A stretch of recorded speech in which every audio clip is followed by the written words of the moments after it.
I didn't walk in on my now ex-wife in the act of cheating, but I was convinced it was happening. I used some software that captures keystrokes on her computer to get her password for an email account she didn't think I knew about. When she went to the store one day, I logged into her email account and read the messages she'd been exchanging with the guy. I did this for months. Months went by, and I was completely oblivious to the situation until about the last 2 weeks. Everything started spinning, both figuratively and literally. I was overwhelmed with anger while, at the same time, desperately trying to deny that this was actually happening. It's that sinking, helpless feeling when you're trying to hold on to the idea that this can't be real. But reality keeps slapping you with the truth, saying, "Oh, it's real, and it's going to get a lot more painful than this." Thank goodness for my sister. I called her, even though she lives 2 time zones away, and she helped me regain my composure. She was incredibly sympathetic, but she also provided the rational voice I desperately needed because I had lost all sense of rationality. I had genuinely considered doing something terrible when my ex-wife got home. I was done. I've never even thrown a punch in anger. Don't own a tool, am not a bad person, but I had snapped, and things were on the verge of turning ugly. However, it didn't come to that. When my ex-wife returned from the store, I met her in the garage and stopped her from getting out of the car. I told her I would bring the groceries inside, but she had to leave immediately. She was very confused, so I said, "I know everything. Everything. You need to go, and you need to leave right now." She simply denied. She told me I was crazy, and so on. I managed to channel my sister and stayed overwhelmingly calm while also being quite stern. I made it clear that lying to me wouldn't help her. She needed to understand that she had been caught. She needed to get away from me as quickly as possible, and she should stay away until I decide it's okay for her to come back. Things took a turn for the worse before they started improving. I was a wreck for quite some time. In the following weeks, I actually tried to forgive her. I allowed her to move back in, persuaded her that we needed counseling, and even experienced a hospital stay after collapsing at work due to a combination of stress and lack of sleep. This incident frightened her and made the situation very real. She requested my forgiveness, although she never said she was sorry, and claimed she was ending things with the other guy, committing to saving our marriage. A week later, that suspicious feeling crept back in. She was in the shower, and I still had the keylogging software on her computer. She had no clue how I'd discovered her, but she had changed the password to that email account. I logged into her email once again, and I found out she had been with the guy the day before. I lost it, but this time my anger wasn't directed at her. It was aimed at him. I had his home address from an earlier email where he gave her directions to his house for a rendezvous after work. I punched his address into my phone and drove to his house. By some stroke of luck, he wasn't home. I wasn't armed and had no clear plan, just an intention to confront him physically until either he was incapacitated or the police intervened. But he wasn't there. His mother was, as this 41-year-old guy, I was 33 and my ex-wife was 29, still lived with his parents. His mom appeared to be a sweet elderly lady, so when he wasn't there, she asked if she could pass on a message. I replied, "Sure, tell him Dave stopped by. I'm sure he'll be pleased to hear that." I then drove to a friend's house nearby, and he contacted several other friends to gather there with me because I was obviously in a pretty messed up state. Fortunately, I have wonderful friends and family who prevented anything bad from happening and made sure I didn't do anything to ruin my life. Meanwhile, my ex-wife was frantically calling my phone, attempting to locate me. I suppose she eventually pieced together that I had figured everything out, probably because I hadn't even bothered to log out of her email on her computer. She and I continued to have a closeness, probably even more frequently than before, for a few months, even after we had initiated divorce proceedings and she had moved out. That was probably the most messed up aspect of it all. Even after everything that had happened, I couldn't bring myself to stop engaging with her for quite a while. It felt surreal to engage in casual encounters with a woman I was technically still married to, even though we were no longer living together. At all hours of the night, she'd text me with a simple, "Busy?" All that meant was she wanted me. As for the guy she'd cheated with, I came across pictures of him. He was one of the most physically unimpressive individuals I've ever seen. Old, overweight, bald, and just looked like a spineless loser. But apparently he adored her, and that's what she wanted. My guess is he was utterly inadequate in bed but satisfied her emotional needs. So she was finding emotional fulfillment with him while seeking physical gratification from me. This messed with my head even more. Most guys, myself included, might leap at the chance to have closeness. But when it's someone you loved who betrayed you like that, it's emotionally devastating. Eventually, I came to realize this and decided to cut her out of my life. The last words I ever spoke to her were on the day of our divorce, in the courtroom, so it's on the record. Lose my number. I never want to hear from you again. I kept the house, and I kept the dog. So in a way, I came out ahead. About 6 or 7 months later, she texted me around 9 p.m. on a Friday. Her message simply said, "How are you these days?" I chose not to respond. I sat there contemplating how long it must have taken her to muster the courage to do that.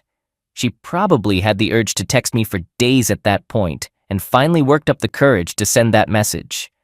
I hope the anticipation of a response tormented her, but she didn't receive the satisfaction of one. All of this transpired between September 2017 and August 2018, which now feels like a distant past life. Since then, I've spent a significant amount of time on my own, focusing on self-discovery.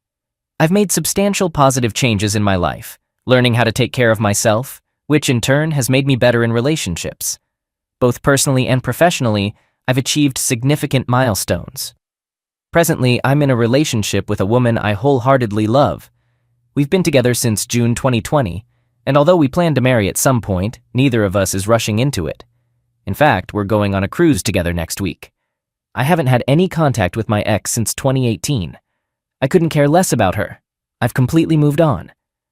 However, I must admit that I can't forgive her, and part of me still wishes for unfortunate things to happen to her. She intentionally hurt me as deeply as anyone possibly could have. What makes it worse is that she never offered a single apology, not even once. She continued to lie and deny her actions even after I confronted her with quotes from her own emails. She lied to our friends and my family, claiming that I had fabricated everything about another guy. Most of the time, I took the high road, despite having every email as evidence of her betrayal. I thought about revealing these emails to others, but never actually did it. On a few occasions, I even threatened to send printed copies of her explicit conversations to her religious grandmother, but ultimately refrained. There are times when I wish I had gone through with it. I'm not entirely sure, but the fact that I still wish ill upon her might indicate that I haven't completely moved on. I'm past her, but not past the hurt she caused. It's frustrating that she never faced any consequences for her actions. At the very least, I never had the satisfaction of seeing her suffer, while she had full control over my suffering. I'm aware she's married now, to the guy she cheated on me with, and they still live with his parents in a smaller, less impressive house compared to where I live with my dog and wonderful girlfriend. I also know she's been switching jobs frequently for the past 4 years. This knowledge comes from one of my closest friends, who also happens to be her cousin and co-worker. Occasionally, he inadvertently reveals some information about her when discussing his family. They don't see her much anymore because they've come to realize what a terrible person she truly is. However, there are times when I'm driving home from work after a rough day, and as I pass the exit to her current residence, I secretly hope there's a car accident in the area. I wish it would involve her, or honestly, even more so, him. That would inflict more pain on her. I guess I might be a more vindictive person than I give myself credit for. All right, that was a fun story. Now let's move on to another exciting one. Stay tuned and let's dive in. Story 2. I'm a 28-year-old guy, and I discovered that my 28-year-old wife had an affair with her ex-boss, a 35-year-old married man with kids. We've been married for 5 years and we've been together since high school. In fact, we were even childhood neighbors. She's always been a constant presence in my life. We both came from broken families, and we thought we were creating something different from what we grew up with. At least, that's what I believed. Maybe I was just incredibly naive all along. I still work remotely, while my wife has gone back to working in person. There aren't many women in her field, and she often complained to me about her job feeling like a boys' club. Her affair partner, who was also her supervisor at the time, was supposed to be one of the good ones and looked out for her at work. Recently, my wife got a promotion, and I was genuinely happy for her. She became a supervisor herself, which came with more responsibilities, including a few business trips throughout the year. Her first trip was last week from Wednesday to Friday. Before she left, I told her I'd be cheering her on from home, and she told me to take care of her heart because she always says that whenever we have to be apart. On Monday, she came home from work early, and I immediately sensed that something was wrong. She looked distressed, and there was a red mark on her right cheek. My wife is fair-skinned and bruises easily. I asked her what had happened, but she only wanted a hug and said she needed to feel my embrace. After hugging for a while, she finally admitted that something terrible had occurred at work. She sat me down on the couch and confessed to something that has shattered me and turned my life upside down. She had closeness with her former supervisor during the business trip. At first, I couldn't even process it. It felt like I was witnessing it happening to someone else, or that she was about to reveal it was all a cruel joke. I think I would have preferred the cruel joke over this harsh reality. Throughout her confession, I remained completely silent, not uttering a single word. I was just in a state of shock. Cheating has always been a sensitive topic for me, as it is for many people.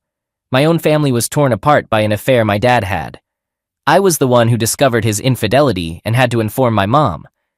My relationship with my dad has never been the same since, as he blames me for ruining the family and has never forgiven me. My wife knew how deeply cheating affected me, as she had seen me cry over it when we were teenagers, and she had comforted me. And now, she's done this to me? To us?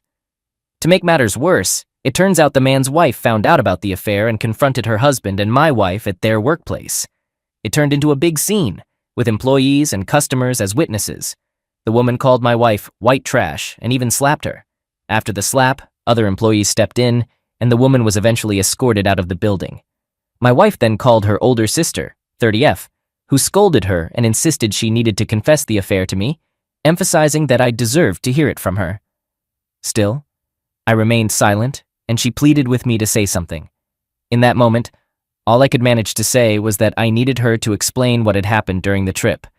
She recounted that on the second day of the trip, she went out for drinks with the other team leads. As the night went on, the other team leads gradually left until only she and her former supervisor remained, and they ended up going back to his room to listen to music.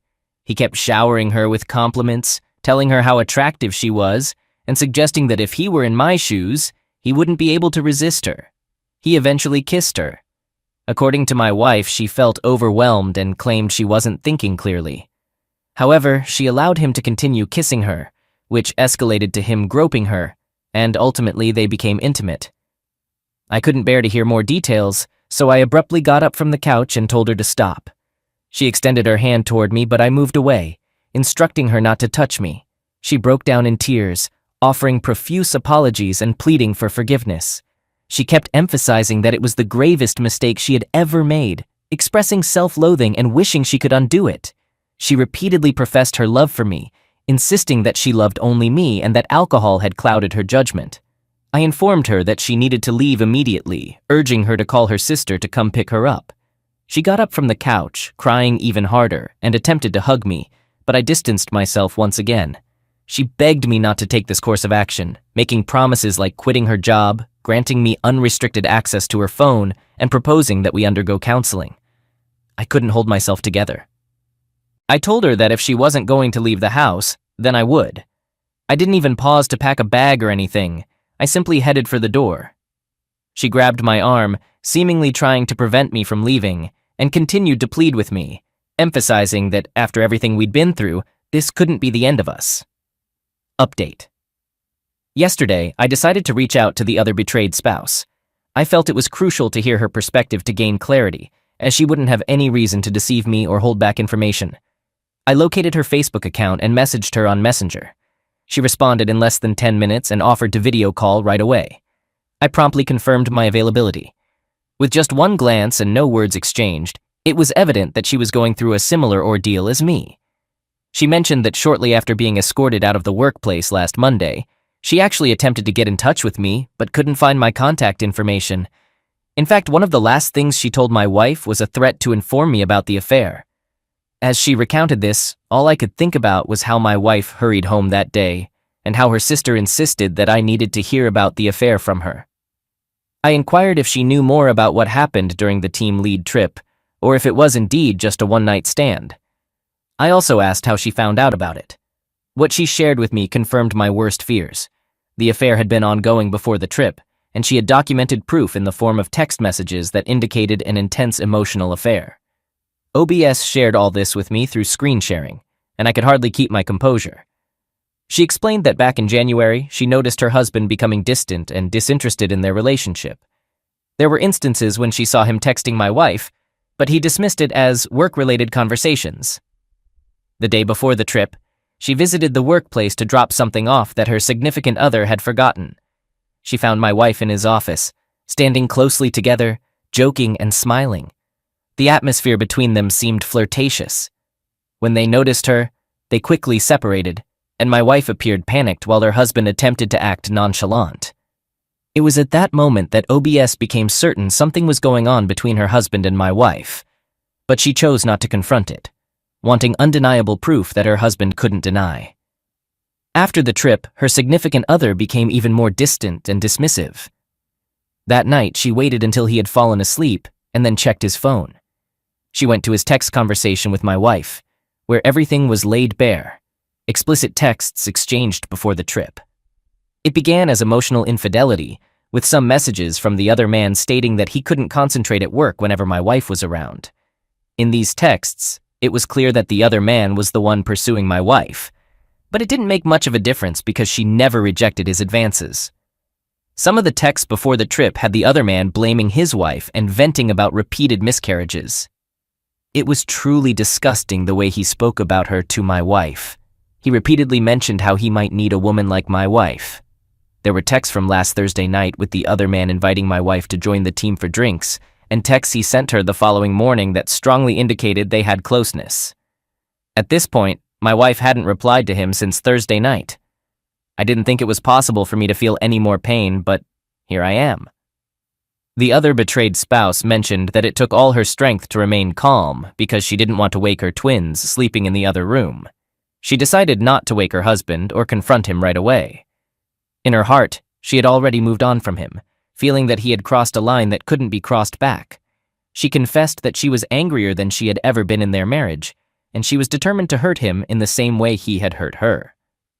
So she put on a facade, pretended everything was normal, and waited until Monday to expose him at work in front of his colleagues, subordinates, and customers.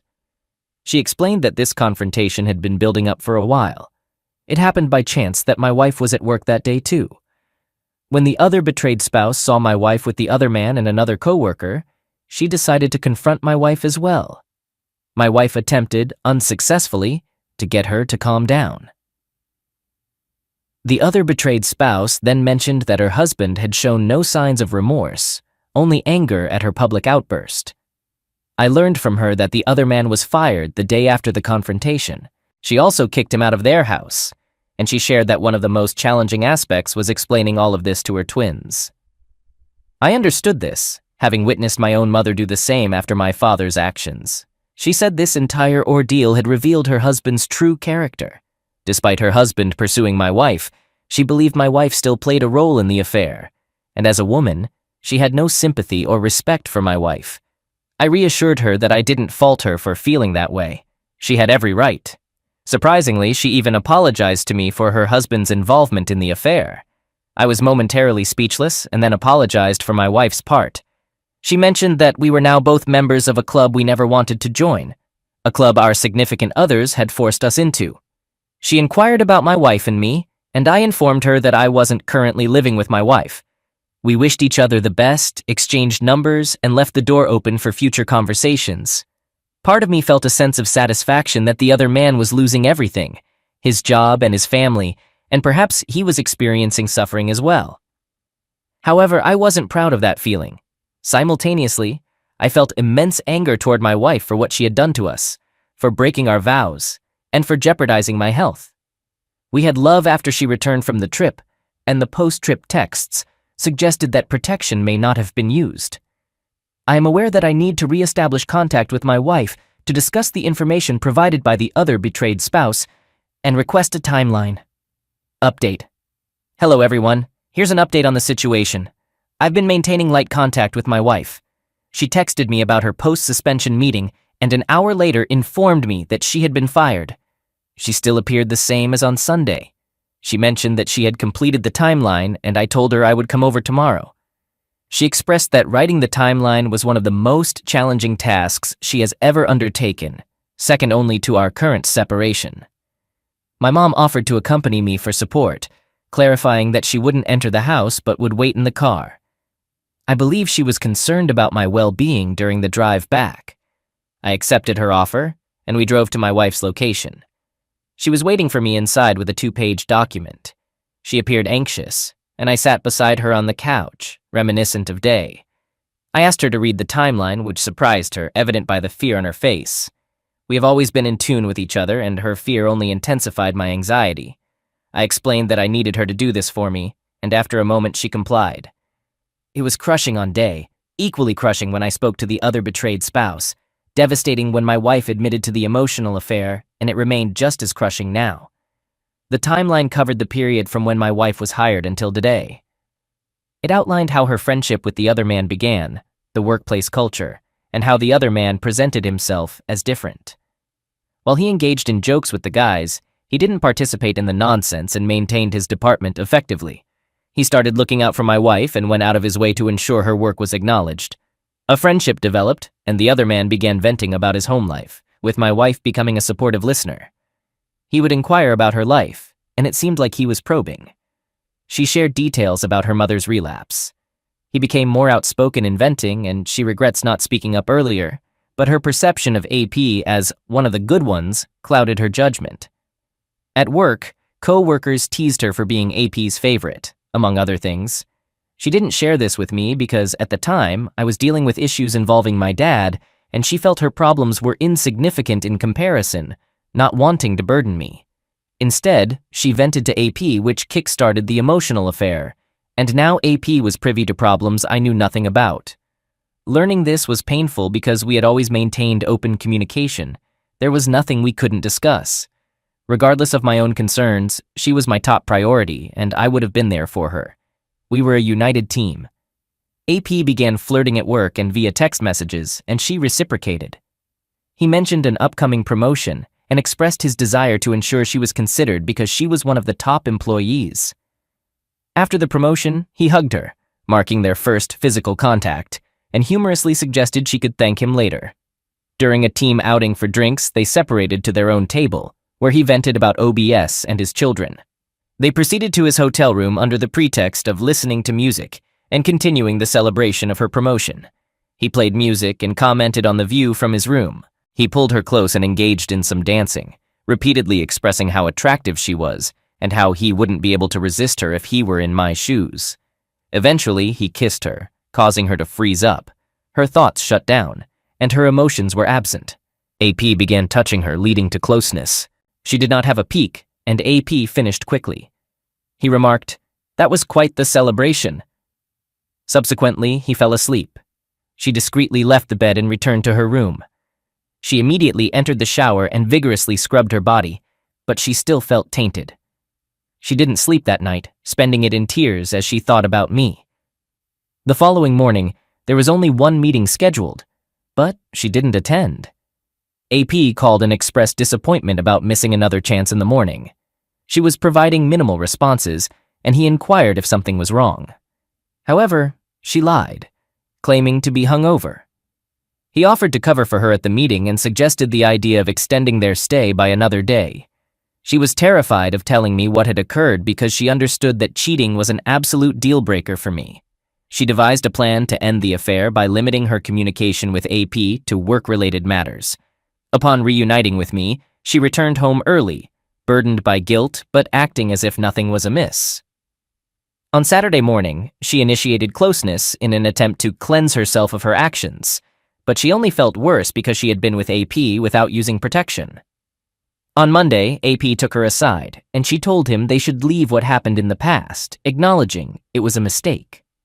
However, AP contested this until another colleague approached. After the confrontation, she called her sister in a state of panic, and it was on the same day that my sister-in-law discovered the affair, just like I did. I believe individual counseling would be beneficial. I underwent IC for a year following my dad's affair. Additionally, I still intend to pursue the polygraph route. I'm aware that I need to have my WW take a pregnancy test, even though she's on birth control. I would greatly appreciate any thoughts and advice on this entire situation. Update. On Friday night, I reached out to OBS via text to inquire if we could have a conversation. I sought her perspective and wanted to check on how she and her twins were coping. She called, mentioning that she had just put her children to bed, and explained how tough it had been on them. She emphasized that it was going to be a contentious divorce. AP was portraying himself as the victim and seemed arrogant. He hadn't offered an apology or taken any responsibility. He was residing in an extended stay accommodation, but she had changed the locks to prevent him from coming and going freely. I inquired about AP's background, specifically regarding any history of cheating or abusing his power. She understood the direction of my questioning.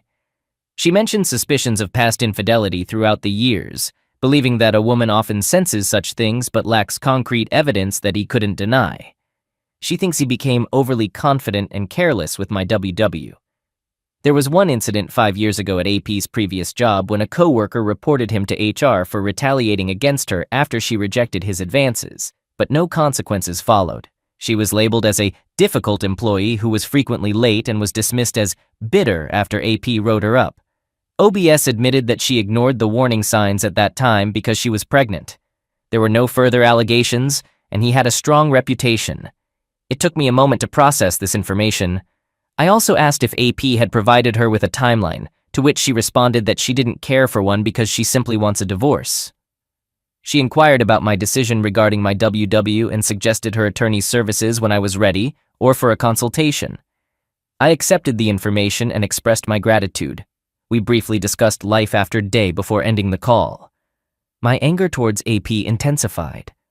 I do believe he targeted my WW, but she still engaged in an emotional affair that grew, leaving me feeling deeply hurt, lost, and betrayed. Update. The next morning, I woke up with a sense of clarity. I knew what I had to do. I called the attorney OBS had recommended and set up a consultation. The attorney was understanding and professional, and he assured me that he would guide me through the process. As the day wore on, my anger grew. I decided to take action. I called the attorney and asked him to prepare the divorce papers. When they were ready, I felt a surge of emotions. Anger, sadness, betrayal, all mixed together. I gathered all of my wife's belongings and stuffed them into trash bags. I placed them outside the house and sent her a text. If you want your things, come get them now, or they'll be thrown away. Within an hour, she was at the door. Her face was pale and her eyes were red from crying. I handed her the divorce papers without saying a word. She looked at them, her hands shaking, and then back at me. "Is this what you really want?" she whispered. I took a deep breath, trying to control the anger that was bubbling up inside me. "After everything you've done, after everything we've been through, you have the audacity to ask me that?" She broke down, falling to her knees and begging for another chance. She said she had no job, her savings were low, and she had nowhere to go. She even tried to shift the blame onto her affair partner, saying he had pressured her into the affair, but I had heard enough. I said, "You need to take responsibility for your actions. Blaming someone else for your choices is cowardly," and closed the door behind her. The divorce proceedings were quick. My attorney had prepared everything meticulously, and within a few months, it was all over. I moved out of our shared home and started a new life. OBS and I continued to see each other, and our relationship grew stronger with each passing day. We both had our scars, but we were healing together.